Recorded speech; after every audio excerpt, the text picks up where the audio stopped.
Hello everyone, मेरा नाम शिवांगी जैन है। आज हम पार्लियामेंट्री कमेटीज़ के बारे में पढ़ेंगे। पार्लियामेंट्री कमेटी, इनमें होता कौन है? एमपी होते हैं, जो सांसद होते हैं वही होते हैं। एक हाउस से भी हो सकते हैं, मतलब कि लोकसभा अकेले से भी हो सकते हैं और दोनों हाउस से भी हो सकते हैं। फॉर एग्जाम्पल एस्टिमेट कमेटी, उसमें सिर्फ लोकसभा के मेंबर्स होते हैं 30 और दोनों हाउस के मेंबर होते हैं। For example DRSC, departmentally related standing committee. तो और ये क्या करते हैं, ये जो भी बिल आया पार्लियामेंट में उस उनको दे दिया जाता है कि आप स्क्रूटनाइज करें, चेक करें कि कुछ सजेशंस दें कि और क्या अच्छा पॉलिसी में हम चेंज कर सकते हैं, कुछ भी। कंडीशंस, या इनमें जो मेंबर्स होते हैं ये कमेटी में मेंबर्स आते कैसे हैं?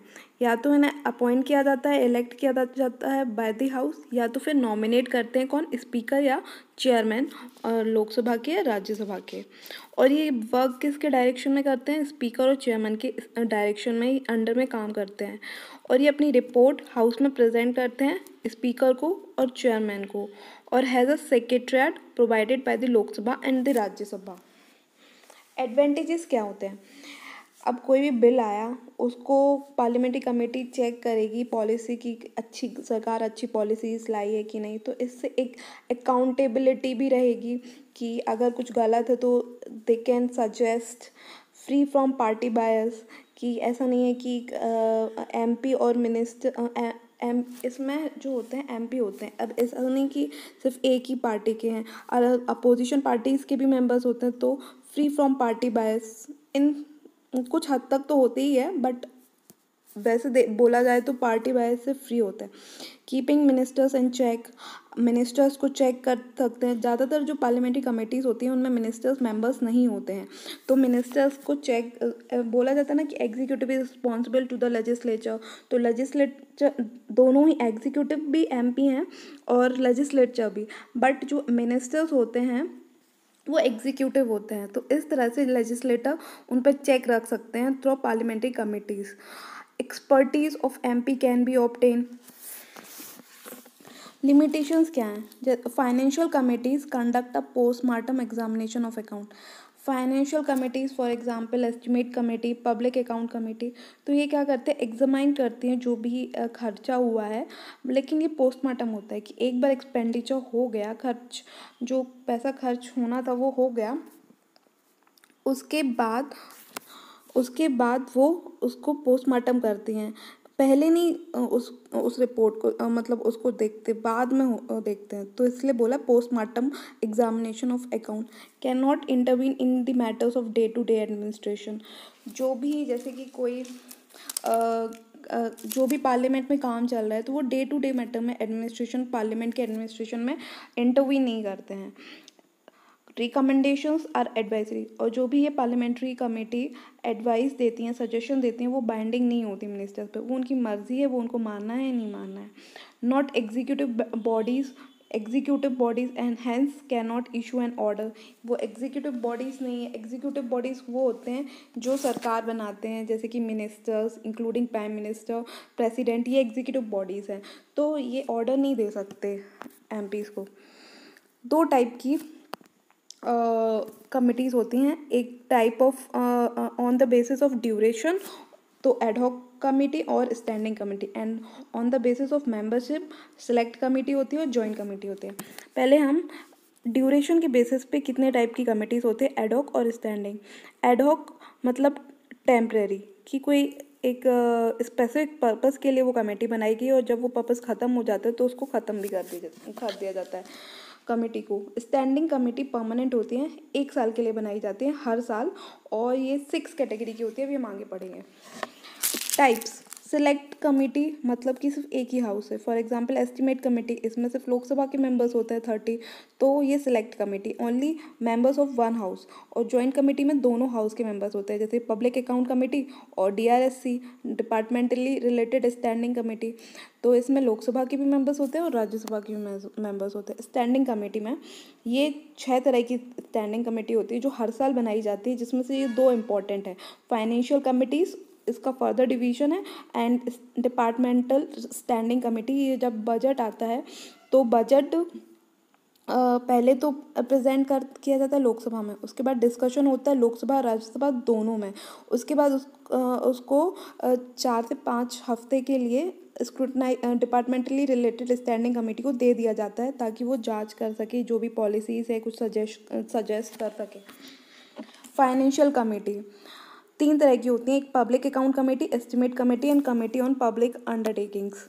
पब्लिक अकाउंट कमेटी ये सबसे ओल्डेस्ट है, ये सेटअप की गई थी 1921 में। इसके जो चेयरमैन होते हैं वो स्पीकर ऑफ लोकसभा डिसाइड करते हैं, और ये हमेशा चेयरमैन जो होते हैं वो अपोजिशन पार्टी से होते हैं। ये 1967 से शुरू हुआ था। ओरिजिनली ऐसा नहीं था कि अपोजिशन पार्टी से ही चेयरमैन बनेंगे, बट 1967 में ये कर दिया कि सिर्फ अपोजिशन पार्टी से ही जो चेयरमैन बनेंगे। इसमें मेंबर्स 22 होते हैं, दोनों मतलब लोकसभा से 15 होते हैं, राज्यसभा से 7 होते हैं।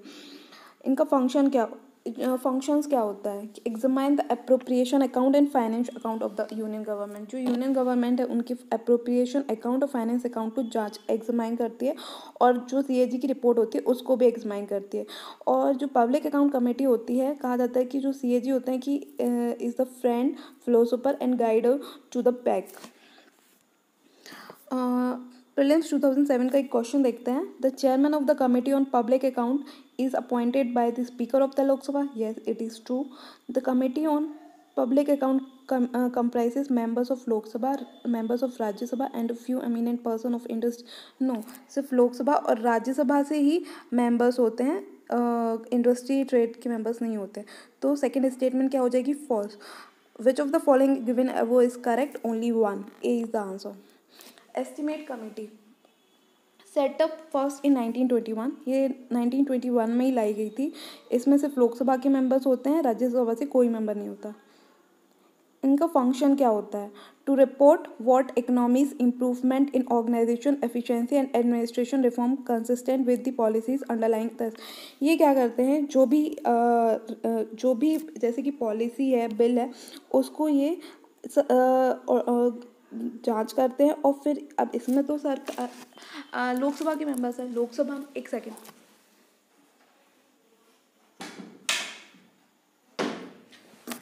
सॉरी, एस्टिमेट कमेटी में सिर्फ लोकसभा के मेंबर्स हैं, और लोकसभा में किसकी मेजॉरिटी है? रूलिंग पार्टी की। तो ज़्यादातर मेंबर्स तो वो अपनी पॉलिसी के खिलाफ क्यों जाएंगे? जो सरकार अपनी पॉलिसीज लाई है तो ऐसा कहा जाता है कि ये सजेस्ट करते हैं, एग्जामाइन करते हैं, बट तो ये उतने अच्छे से नहीं करते हैं, बट इनका काम होता है चेक करना, एक फॉर्मेलिटी अदा कर देते हैं टू रिपोर्ट की। और अगर कोई पॉलिसी इनको दी जाती है किसकी, तो अगर उनको कुछ गड़बड़ लगती है तो they can suggest alternative policies in order to bring about efficiency and economy and administration. और ये to examine whether the money is well laid out within the limit of policy। जो भी पॉलिसी है उसमें जो पैसा मांगा गया है डिपार्टमेंट से, मिनिस्ट्रीज से, तो वो सही मांगा गया है, उससे क्या मतलब ज़्यादा तो नहीं मांग रहे, तो दे कैन चेक इशू क्या है इन कमिटी से। It examine the budget estimate only after they have been voted by the parliament. Budget Lok Sabha से वोट हो गया उसके बाद ये एग्जामाइन करते हैं, उस पहले नहीं करते कि सजेस्ट करते। पहले करते तो हम उसमें चेंजेस भी कर सकते थे, अब वोट हो गया, अब क्या चेंज करेंगे? तो एक ये इशू है। It can not question the policy laid down by the government. सरकार जो पॉलिसीज लेके आई है तो वो उस पर क्वेश्चन नहीं कर सकते, ये अपने रिकमेंडेशन दे सकते हैं, तो वो भी एडवाइजरी होती है, बाइंडिंग नहीं होती है, सिर्फ सजेशन देना इनका काम होता है, क्वेश्चन नहीं कर सकते ये।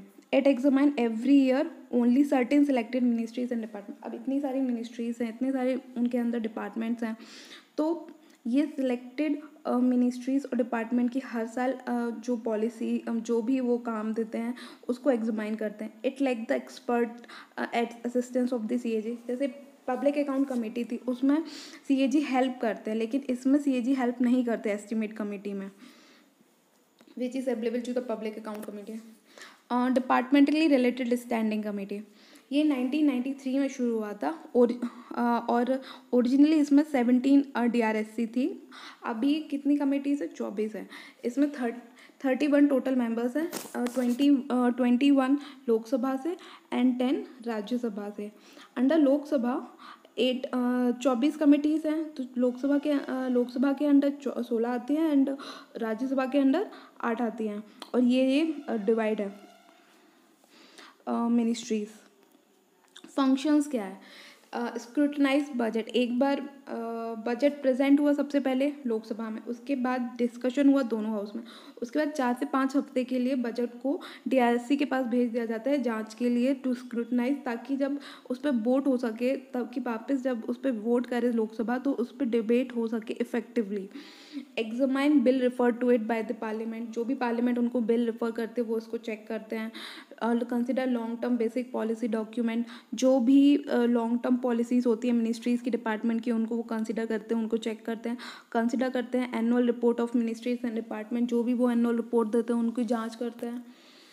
प्रॉब्लम क्या है? मेंबरशिप, पॉलिटिकल कंसिड्रेशन, ये नहीं कि एक्सपर्टीज़ को सिलेक्ट करें, यहाँ पे जो पॉलिटिकल जो पार्टी ज़्यादा स्ट्रॉन्ग होगी उसके मेंबर्स होते हैं।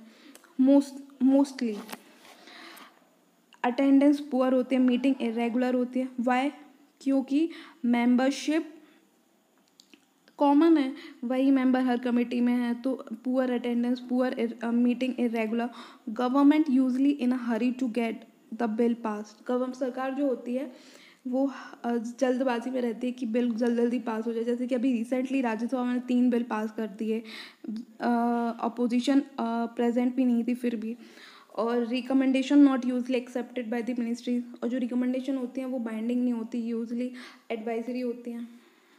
रिकमेंडेशन, इनमें सुधार कैसे कर सकते हैं? Membership should be based on expertise in domain, जैसे पॉलिटिकल कंसिडरेशन के अकॉर्डिंग मेंबरशिप हो रही थी तो आप उसमें एक्सपर्टीज डाल सकते हैं। जो बिल है डीआरसी को ऑटोमेटिक होना चाहिए, कि कोई भी बिल आया तो डीआरसी के पास भेज दो ताकि वो चेक कर सके, ऑटोमेटिक होना चाहिए, ये नहीं कि सिलेक्टेड। फिक्स टाइमलाइन होना चाहिए इसकी, सबमिट द रिपोर्ट, अभी कोई टाइमलाइन नहीं है कि कितने टाइम में वो सबमिट करेंगे रिपोर्ट, एक फिक्स टाइमलाइन होनी चाहिए। Suggestion for DRC should be ideally binding, और जो भी वो सजेस्ट करे वो बाइंडिंग होनी चाहिए। एडवाइजरी है अभी प्रेजेंट में। Inviting outside expert from private sector से भी हम एक्सपर्ट्स को बुला सकते हैं। ये एक टेबल है जिसमें आप देख सकते हैं कि कोई भी मिनिस्टर पार्लियामेंट्री कमेटी का मेंबर नहीं है, लोकसभा और राज्यसभा की कितने मेंबर्स किस कमेटी में, और चेयरमैन कौन होता है, ये आप देख लेना। You can take a screenshot and go through it. अब क्वेश्चन देखते हैं प्रीवियस ईयर में यूपीएससी में प्रीलिम्स 2012 में क्या क्वेश्चन पूछा। According to the constitution of India, it is the duty of the president of India to cause to be laid before the parliament which of the following? The recommendation of the union public according to the constitution of India, it is the duty of the president of India to lay before the parliament which of the constitution के according president की क्या duty होती है parliament में late कर, मतलब जो भी रिपोर्ट है वो पार्लियामेंट में प्रेजेंट करने की, कॉन्स्टिट्यूशन के according. The recommendation of the union finance commission, yes it is true. The report of the public account committee, not according to the constitution, it is written in the Lok Sabha rules, not in the constitution. So second statement is false. CAG की report yes according to the constitution है। National commission for schedule caste की report जो होगी वो president parliament में present करेंगे according to constitution, yes. तो हमारा आंसर क्या हो जाएगा? 1, 3 and 4, answer should be C. Which one of the following is the largest committee of the parliament? Public account committee में कितने मेंबर्स होते हैं? पब्लिक अकाउंट कमेटी में 22 मेंबर्स होते हैं, 15 लोकसभा से होते हैं एंड 7 राज्यसभा से होते हैं। तो इसमें हमारे कितने हो गए? 22 मेंबर्स। एस्टिमेट कमेटी में 30, पब्लिक अंडरटेकिंग में 29 मेंबर्स होते हैं एंड कमेटी ऑफ पेटिशन में कितने होते हैं? 25 आई थिंक। पेटिशन में होते हैं यस 15 लोकसभा में एंड 10 राज्यसभा में। तो सबसे ज़्यादा मेंबर कौन सी लार्जेस्ट कमेटी हुई? Committee on estimate, 30 members. तो answer should be B. Thank you. अगर आपको मेरा चैनल अच्छा लगे तो प्लीज़ उसको लाइक करिए एंड सब्सक्राइब करिए। अब नेक्स्ट लेक्चर में हम पढ़ेंगे types of bill and disqualification रह गया, इसके बाद हमारा पार्लियामेंट का चैप्टर ख़त्म हो जाएगा।